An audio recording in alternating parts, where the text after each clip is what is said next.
क्या आम आदमी और क्या खास आदमी, हर किसी को रुला रही है मनमोहनी सरकार। जब से प्रधानमंत्री मनमोहन सिंह ने सत्ता की कमान संभाली है, उस दिन से लेकर आज तक जनता रोई है तो बस खून के आंसू।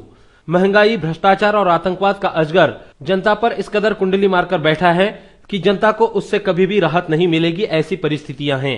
हालांकि कांग्रेसी नेता ढिंडोरा पीट पीट कर बता रहे हैं कि देश के वित्त मंत्री प्रणब मुखर्जी 7वीं बार बजट प्रस्तुत कर रहे हैं, लेकिन लोग जानते हैं कि प्रणोदा के पिटारे से कोई खास राहत वाली चीज बाहर नहीं निकलती और ना ही आगे भी निकलने की संभावना है।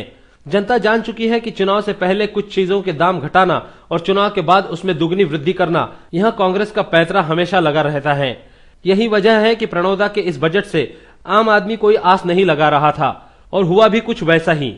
आम आदमी को राहत दिलाएगी ऐसी एक भी घोषणा प्रणोदा ने अपने बजट में नहीं की है। आम आदमी तो दूर की बात, मगर व्यापारियों को भी इस बजट से खास उम्मीद नहीं थी। इस बजट के बारे में व्यापारियों का क्या कहना है, आइए आप भी जान लीजिए। हम यही अपेक्षा रखते हैं कि गवर्नमेंट जो बाहर की कंपनियों को, मल्टीनेशनल कंपनियों को बहुत सारी सुविधाएं दे करके हिंदुस्तान में उनको रोजगार देना चाहती है, वो उनको न दे करके वो सुविधाएं हमको दो। यहाँ इंफ्रास्ट्रक्चर खड़ा करे, कोल्ड स्टोर खड़ा करे, हम लोगों को वो सुविधाएं दे, तो वो जो मल्टीनेशनल जो आउटपुट देंगे उससे ज्यादा आउटपुट हम देंगे, गवर्नमेंट को भी देंगे और पब्लिक को भी देंगे। हमारी ये गवर्नमेंट से स्पेशल जो है ना मांग है। दूसरी जो है ना, जो टैक्स का स्लैब 1,80,000 है, वो हम ये चाहते हैं 3 लाख से ऊपर कम से कम जो है ना हर इंडिविजुअल को फ्री होना चाहिए। यही हमारी विशेष मांग है। और सर जी, आप क्या सोचते हैं इस विषय पे, आपकी क्या अपेक्षा है? देखो, गवर्नमेंट से तो हमारी बहुत कुछ अपेक्षाएं है। जैसे कि अभी हम लोग ये फ्रूट का कारोबार करते हैं, ये हाईली पेरिशेबल आइटम है, तो इसके लिए सरकार ज्यादा से ज्यादा जो बजट है वो ज्यादा से ज्यादा ये फार्मर के ऊपर और उनके जो रिलेटेड में जितने भी बिजनेस है इनके ऊपर डालना चाहिए। जैसे कि प्रोसेसिंग इंडस्ट्री है, प्रोसेसिंग इंडस्ट्री को भी बढ़ावा देना चाहिए, एक्सपोर्ट के लिए बढ़ावा देना चाहिए, ताकि हम लोग फार्मर का जो क्रॉप है उसको हम ज्यादा से ज्यादा भाव दे सके। क्योंकि आज जो भी है सरकार, जैसे फॉरेन के कंट्री में वहाँ की सरकार जो है वो वहाँ के एक्सपोर्टर को सब्सिडियां देती है, पर अपनी सरकार यहाँ से सब्सिडी निकाल रही है। तो सरकार ने ऐसी स्कीम लानी चाहिए ताकि जो निर्यात को है वो जो निर्यात को ज्यादा से ज्यादा बढ़ावा मिलना चाहिए, और अपने यहाँ के जितने भी मार्केट की सिस्टम है उसको हाईली टेक्नोलॉजिकल करना चाहिए। सब उसको कोल्ड स्टोरेज खड़े चाहिए, प्रोसेसिंग इंडस्ट्री खड़ी होनी चाहिए, ताकि हम लोग ज्यादा से ज्यादा फार्मर को सुविधा दे सकते हैं, अच्छे दाम दे सकते हैं। आपके सहयोगी ने एफडीआई की बात उठाई थी, कहा यह जाता है कि सरकार का अंदरूनी समझौता हो चुका है और वो पिछले दरवाजे से कभी ना कभी प्रवेश कर जाएंगे। इस विषय पर क्या कहना चाहेंगे? आपकी सही बात सही है। अभी आपने देखा होगा कि काला धन लाने की बात चल रही है, तो ये काला धन इंडिया में किस तरीके से लाना चाहिए, तो हम लोग की 100% राय हो गई है कि सरकार एफडीआई के माध्यम से अपना ही पैसा, अपना ही काला धन इनके माध्यम से इंडिया में लाने जा रही है। क्योंकि सरकार को भी मालूम है कि फॉरेन डायरेक्ट इन्वेस्टमेंट आने की वजह से जो फॉरेन कंपनियां हैं वो आने की वजह से यहाँ का आम व्यापारी, यहाँ का फार्मर ये खत्म हो जाएगा।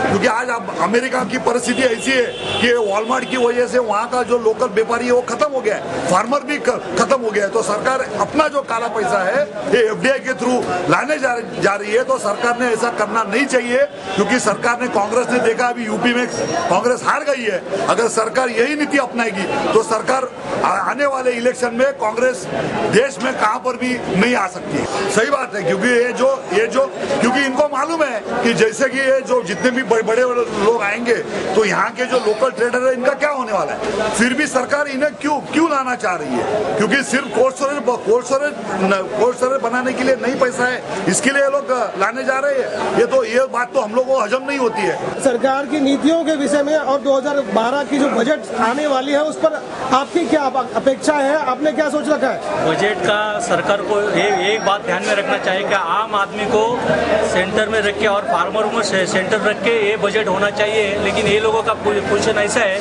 क्योंकि ये लोगों का पोजीशन अभी हिल गया है। ये लोग एफडीआई को कौन सी तरीके से इधर भारत में लाके एक भारत का जनता को सब खराबी करने वाला है। तो हम लोग का व्यापारियों के लिए वो लोग कुछ नहीं कर रहे हैं। यही आम आदमी की ये है क्या, ये सरकार कुछ काम की नहीं है। आम आदमी का बजट होएगा तो ही सबके लिए अच्छा रहेगा, ये हमारा उम्मीद। सर किस तरह की अपेक्षाएं रखते हैं आप, क्या सोचते हैं आप?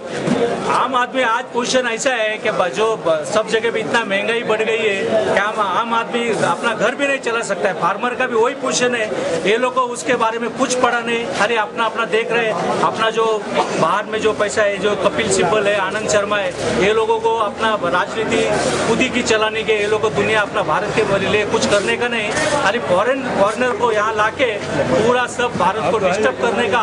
और जो नक्सलवाद है उसको ये एफडीआई आने की वजह से पूरा नक्सलवाद भारत में फैल जाएगा और भारत का सब खराबी हो जाएगा। मध्ये आम्हाला इन्कम टॅक्सच्या याच्यासाठी जी सुविधा पाहिजे असेल ते गव्हर्नमेंटने कुठल्याही सुविधा दिलेल्या नाहीये। ऐसे में सवाल यह उठता है कि कब तक हम आंखें मूंद कर कांग्रेस को सत्ता पर बिठाते रहेंगे।